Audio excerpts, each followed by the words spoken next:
coming to you live from the Putasos podcast. Oh no! Just slapped him! What's going on, everybody? Putasos podcast, episode 24. I hope that's not backwards. Your host with the most, S Loco Hot Coca. You already know, Baby Joe, that brings the show. It's To the host. Rozenstruik versus Shamil. I'm gonna say it again. Gaziev. Absolutely stacked card. There's a lot of key fights on this card. Real shit though. There is. There's a lot of key fights. Every time I say that, I hope you guys don't think that I'm being a casual. Dana White's been doing a phenomenal job of putting the whole card together, along with Sean Shelby and all the other guys over there. Hunter. Huh? Hunter Campbell, Hunter right? Campbell, Sean Shelby, yeah. But this is a really exciting card. Me and Big Cat we have a fighter really close to home on this card, and we definitely want to pay him his respects. Coming in for fight number 1, it is Matt Schnell versus Usyk. So Matt Schnell, decorated vet of the UFC. He's fought everyone who's everyone. He's fought Pantoja. He's fought Royval. He's Rob even Font. gone up and fought Rob Font. So he's really fought everyone. Usyk's on a 10-fight win streak. His only loss was a decision fight in his second pro fight. Mm-hmm. So this guy from fight number 1 lost his second fight, 10-fight win streak.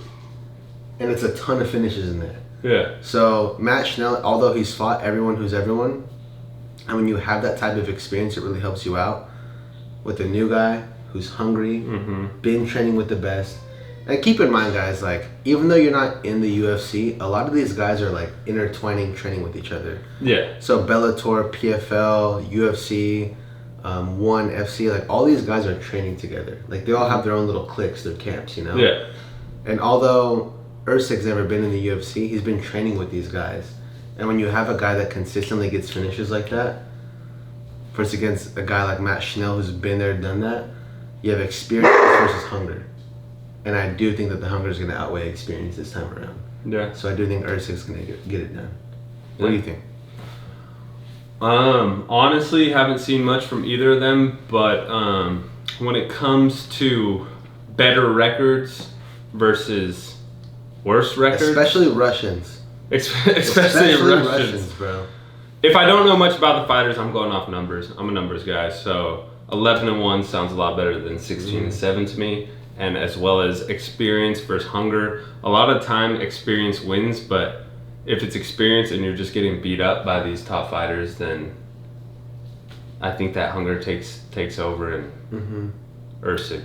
And I think when you're a young guy too, like when you're a young, hungry guy coming up, and you see a guy like that getting beat up by the elite. Yeah, you're like, I got the this. elite basically like expose the openings. Yeah.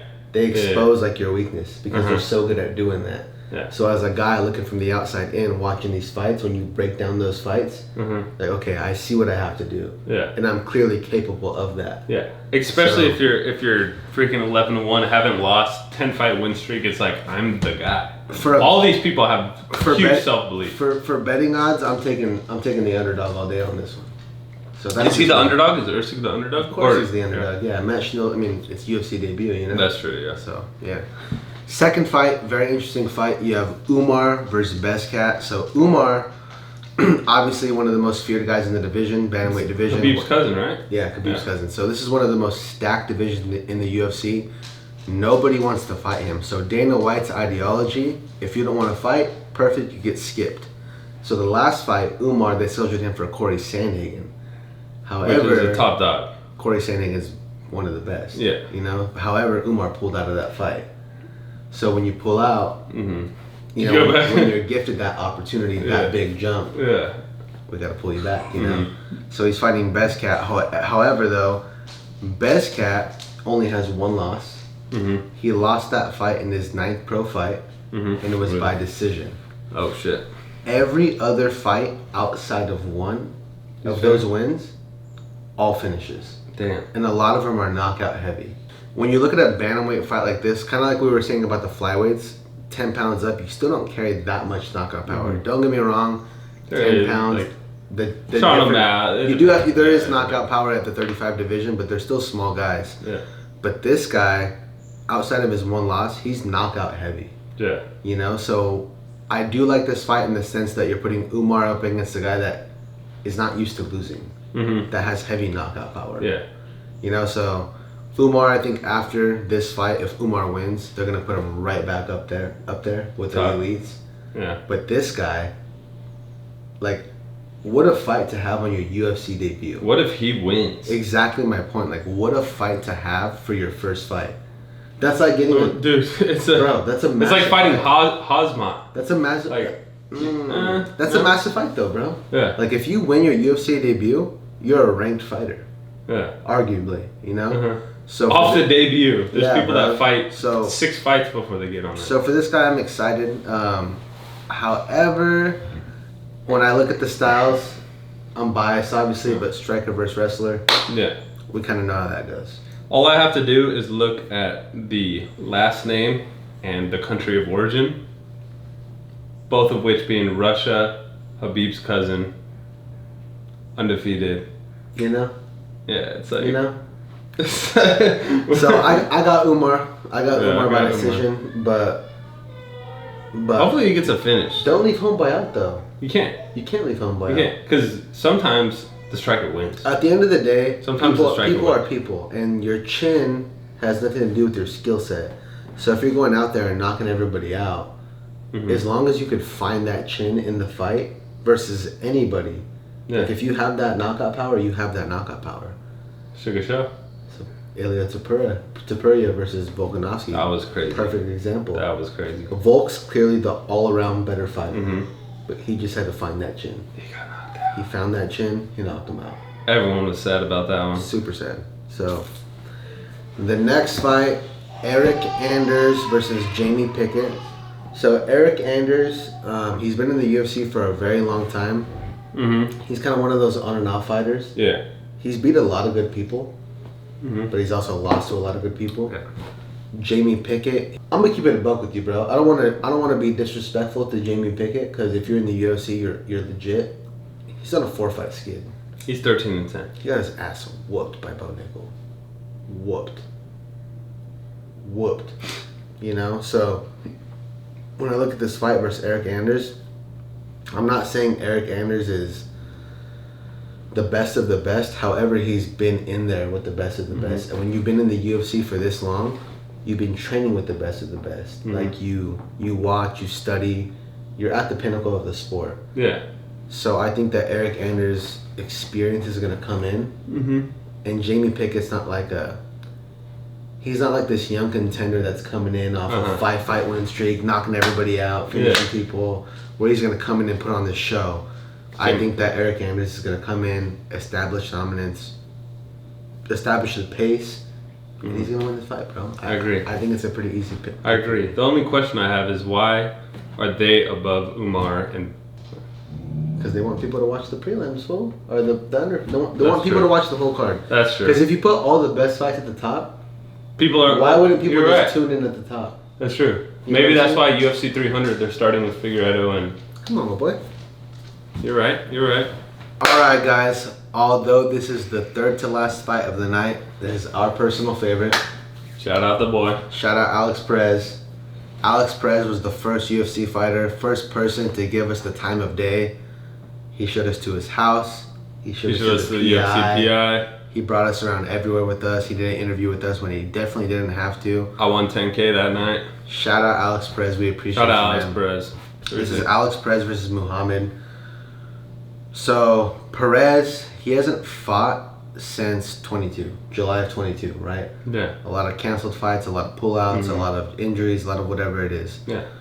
Muhammad, he's kind of been on a tear. He's undefeated his whole career. However... 23, right? Is he 23? He's old, a little bit older now. I think he's older than John Jones was when he won the title. Okay. But he was on track to win that, though. Yeah. Just couldn't find fights. Yeah. But Muhammad, he's undefeated his whole career. 11-0. Alex Perez has lost a handful of fights. 24-7, yeah. 24-7, yeah. So, Muhammad, when you look at his career, he steamrolled everybody. However, when you put him into the top contenders, which is only one fight versus Tim Elliott, Tim Elliott made this guy look human. He made him look regular. Yeah. I'm not saying he is regular, and I'm not saying Tim Elliott is either.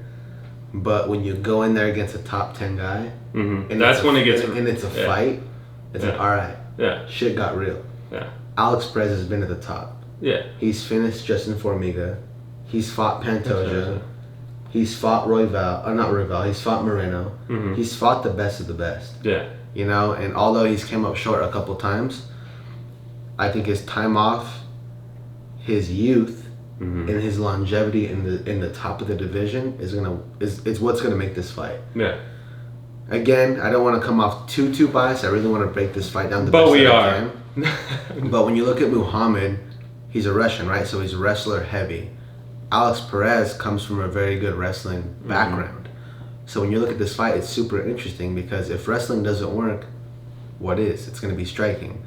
And Alex Perez has very good leg kicks. He has very good hands. Leg stop finish. He's very good at this, keeping his hands up and sticking in the pocket. This is a good fight, bro. I know. This is a really good We've been fight. excited for this for months. I'm excited for this fight. Since fucking December, since he told us. He told us that fight was happening in March. So I'm excited for this fight. I think Alex Perez can win this fight. I think if he does the right things and he fights the right way, I don't see why this fight can't go his way. But by any means, I'll tell you this right now. This fight is not easy for anybody. Nah. This is going to be a really, really good fight. I think it's going the full 3 rounds. We're not going to see a finish. Okay. For sure, we're not going to see a finish, bro. Okay. I think this is going to be a skill for skill round.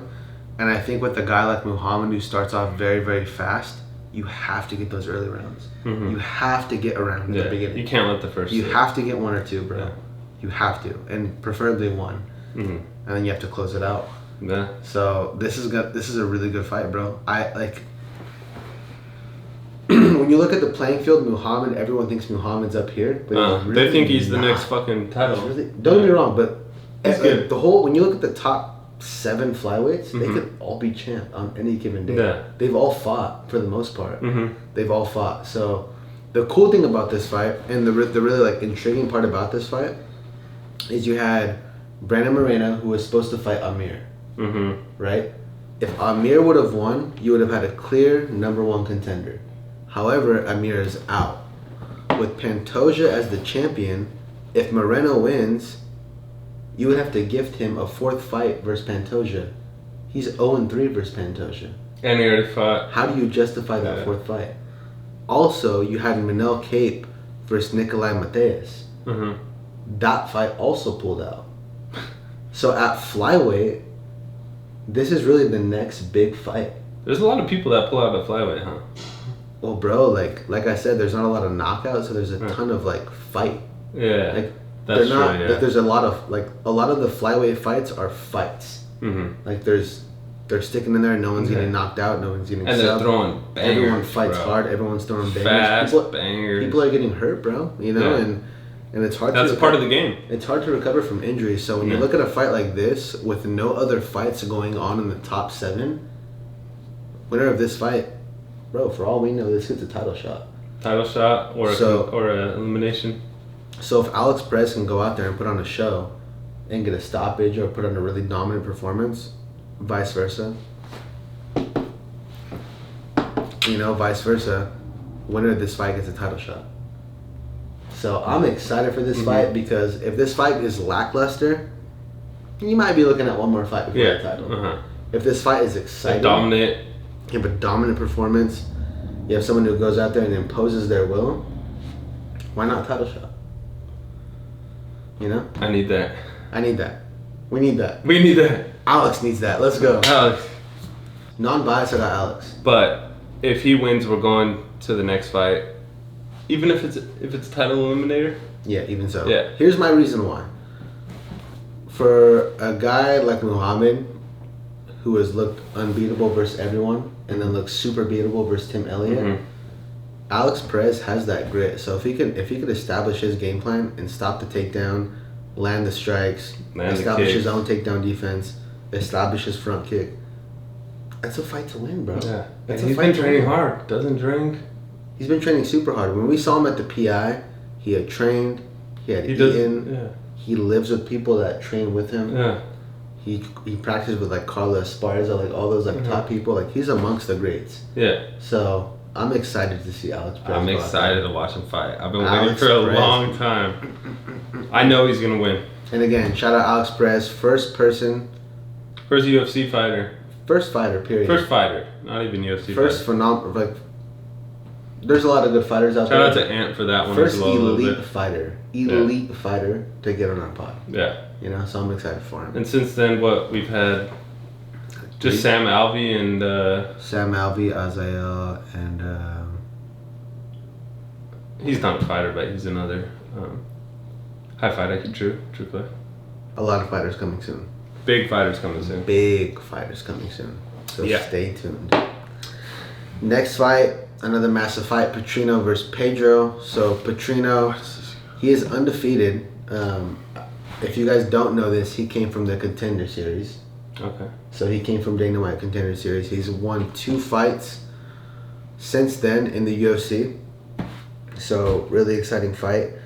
8 out of his 10 finishes, because I believe he's 10-0. He's 10-0. He's 10 now. Yeah, he's 10-0. 8 out of his 10 wins, all finishes. So he's another finisher, right? Pedro, he's shown glimpses of greatness. He has. Yeah. He has beat Khalil Roundtree. He's shown some good He has fights, beat bro. Paul Craig. He has beat Irlitifi. That's Adesanya's boy too, right? Bro, he's beat all these people. Mhm. However, he's lost He did lose some to fights. a lot of yeah. people too. He's lost to. He's a what? 10 and Peru. 4, I think. Yeah, but his 4 fights all come to elite. So again, and I know I say this a lot, but he is yet to break that elite. I bound, feel like he is right? kind of that. I mean, I don't know. Petrino, Yeah. undefeated, Undefeated. a lot of yeah. knockouts. Although he's only won 2 fights in the UFC and they're low level fights, he's dominant. When you're undefeated, it's just like there's a different vibe. factor in there. So with that being said, I got Petrino by a gnarly knockout. Do you? Finish, yeah. Well, to be the opposition, because I've agreed with every other fight, I'm going Tyson Pedro, second round, 2 minutes and 12 seconds, TKO. By the way, I love Tyson Pedro. I know, he's cool as I fuck. think he's dope, bro. He's a cool guy, bro. Yeah. He's an Aussie too, yeah? Yeah, he's Aussie, yeah. Yeah, so. Yeah. All those Aussie guys are cool as fuck. Yep. Main event, Rozenstruik versus Shamil. So this is a great fight at heavyweight. Rozenstruik is one of the top dogs. However, he is coming off in a pretty tough loss versus Almeida. Almeida's been on a tear. He bullied Derek Lewis, and he absolutely punked Rozenstruik. Yeah. First round. First round submission. So Almeida's he's been coming off a killing. tough loss. But Rozenstruik's a really good kickboxer. He's known for a kickboxer. Yeah. He's heavy-handed. He's heavy on the feet. He can wrestle a bit too. Yeah, Shamil, we actually watched him We fight did, yeah. at 296. That was a badass fight. Yeah, we watched him get a knockout. Yeah. He's a heavy-handed knockout artist. 12 wins, 0 losses. Yeah, bro. So you have another fight. He looks. Is he versus a top Russian? He looks contender. Russian. He's Russian. Yeah. Top contender versus a knockout artist. You have Uh-huh. another one of those fights going down. I think Rozenstruik gets it done. Do you? Do you? I kind of want to say Gaziev wins. The reason Just I because pick- we watched that fight and he just looked like a fucking did. savage out there, bro. The reason I picked this fight is because Rozenstruik's been striking his whole life. That's Right? right. Shamil. He was really good too. He was like on a tear for a bit. He was, bro. Like I thought he was gonna be a contender. He was. I mean, he bro. was a contender. I mean, like I thought he was gonna fight for the title. He was super close multiple Yeah. times. Shamil, he's really good on the feet, 12-0, no losses, but when you're looking at a guy like Rozenstruik, It's just at the it's the next step pinnacle of up. striking, Yeah. this is a really, really good fight. Yeah. And the thing about heavyweight, Yeah. it can go either way. Exactly. It could really go either way. So I have Rozenstruik, but I wouldn't even be surprised a little bit if Shamil won this fight. So I got Gaziev. Let's put out a little more opposition. When we watched him at 296, he was throwing some bangers. I feel like it was kind of back and forth on the trading and exchanging for a while. It was decent. Honestly, I was pretty drunk, but He won. he bro. put him out. He won. He put him out. He won regardless. Like, Yeah. He was just winning that fight. Yeah. You know? I mean, a lot of it, it's like, okay, Rozenstruik's 13-5, Gaziev is 12-0, but it's like, where were those fights? Who are they fighting against? Because if you're fighting pro MMA, but you're fighting in a league that's like, Well, yeah, bro. Think about it like this. Rozenstruik has losses to Ngannou, Almeida. Almeida. What's the last dragon? Tall dude, Volkov. Only other one in the UFC was Curtis Blades. He lost to Curtis Blades. Curtis Blades, yeah. And Curtis Blades is legit, bro. Yeah, Curtis That's Blades a is good legit. wrestler. Yeah. You know, so the only people he's losing to is the elites. So the top. If Shamil can win this fight, that proves to me as a fan that he belongs with the elites. Yeah. If Rozenstruik wins this fight, unfortunately, it doesn't really do much. Well, no, it's the reality of the game. You know, like if you lose, you got to fight down. And he's fighting down. He has to prove his spot. If he wins this fight, it solidifies him as one of the top 5 heavyweights in the world. They just put him versus Sergey Pavlovich. Yeah. It's a good fight. No, I think Sergey and Blade should fight. All right, guys. For this segment, we typically do a top 5, but this one's going to be very, very simple. The question is what if, okay?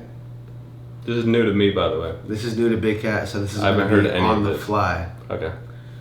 Based off last week's card, what if Henry Cejudo did not retire the first time? Who would he have fought? Would he have won? Where would his legacy be right now? Little preface question. Who won the title after him? Vacant title was won by Peter Yan. I feel like he beat... Peter Yan? I used to think no one would beat Peter Yan. He looks so good for a couple fights. Like, there's all these people that I'm like, dude, no one's gonna beat this guy. Usman, Volk, fucking Adesanya. I'm like, who's gonna beat this guy? And then someone just comes up and just fucking takes him out. But it's the UFC fight game. Styles make matchups. Like, the reason people lose night. those fights though is because you get like a specialist of one craft. So like, for example, with Volk, you had a striking specialist of Tapura that knocked him out. Right? With Izzy, you had a striking specialist that was better than him. Cosmo. Sean Strickland? Sean Strickland. You just got a guy that was he was just tough. That was just a fight. He was just a... Sean Strickland's not a striking He's not god, a better... Yeah, no. He just did it. Yeah, so when I look at the fights versus Cejudo would have ended up... He fought Dom Cruz and ended up fighting Peter Yan. I think the thing with Dom Cruz is I feel like there should have been a rematch, even though it was like... Because that was very controversial. Because Dom Cruz wasn't out. He was losing the whole fight, bro. Stop. I know, but he wasn't out. Probably would have lost, but like... He got beat up. The next fight would have been Peter So he would Yan. have fought Peter Yan. I think he would have beat Peter Yan. Yeah, and I think that he would have fought Aljo next. And although Aljo beat him the first time, at that point in Aljo's career, he didn't have the confidence of being the champion. Exactly, and with Cejudo defending his belt being way up there, I think Cejudo would have beat Aljo, bro. They would have had to brought DJ fucking Mighty Mouse out the fucking cuts. But that means Marab would have took his title shot sooner. That's true. And probably beat Cejudo. Yeah. So I think that you have the same outcome. Unfortunately, Cejudo would have had... And you just never know, bro. Because UFC is one of those things where it's like, you never fucking know. Like, what if someone just hit that shot? Like, or got that submission? Because if Cejudo would have kept fighting, Peter He Yan... should have kept fighting. Because now I'm saying, like, Peter Yan would have fought him. Let's just say Peter Yan won. Who's to say Aljo got the next title shot? Huh. Who's to say they wouldn't have made Aljo fight one more time? Yeah. Aljo might be irrelevant right now. You know? I mean, he's fighting on prelims. I do think Cejudo would have had a better career. Oh, yeah, for sure. He not retired the first time. Yeah. Even Dana White was saying, like, something along those circumstances. Yeah. All right, guys, you know the deal. We're trying to get to 100 subscribers. Big Cat let you know last week where we're at. Just to give you an update today, we're at 40 subscribers. We're trying to get to 100 by March 5th. His birthday. Yeah, March 5th is my birthday. If we get to 100 by March 5th... We're going to Vegas. Two things, all right? One, I'm flying Big Cat out to Vegas. We're going to go to Vegas. We're going to pick a fight card. We're going to have a good time. Right? No benefit to you guys. Who cares? Right? But here's the second thing that I think... Why would that benefit them? It doesn't benefit them. No, the second part. Because I get to see you in pain. Anyway, second benefit of this... I'm already in pain. Is if I get to 100 subscribers, I will give Big Cat a full power body shot. Look, I'm not a big guy. I don't hit hard by any means. A punch full power from anyone hurts. I'm saying that shit's finna hurt, but it'll be okay because you're flying me out to Vegas and I'm gonna be drunk as fuck. He better be. Because I'm feeling this full power from the fucking gods. That shit's gonna be omnipotent. Shout out Eddie Robles. If anyone has steroids that they want to feed me for the next month, I've been training abs for the next 2 months before this happens. The fucked up part is he's not getting hit in the abs, he's getting hit straight in the liver. We appreciate all the follows, the subscribers. I appreciate you guys trying to see me in pain because it's really gonna hurt. It really is. Even though I'm gonna be drunk, we'll show you guys the bruise after. I know it's gonna leave a bruise. This guy hits hard. He keeps saying, "Oh, I don't hit hard." Yeah, come on, dude. But anyway, I want to make a shout out real quick. Shout out to my boy Joe for fucking being on the pod. Shout out to the homie T. Episode 24. Thank you all for watching. Please subscribe. I'm trying to eat a body shot in Vegas and eat some other stuff. Gordon Ramsay, Guy Fieri. they have good food out there. They Good do. food. I'm trying to get some of the salt-based steak too. I'll pay a G for a steak. Fuck it. It's like 20 G's, huh? Are we there yet or no? We're not there yet, so we'll go with Guy Fieri and... We already went there. Let's go Gordon Ramsay across the we'll go street. Gordon Ramsay. Thank you guys for watching. Love you guys. Putasos podcast, episode number 24. Appreciate you guys.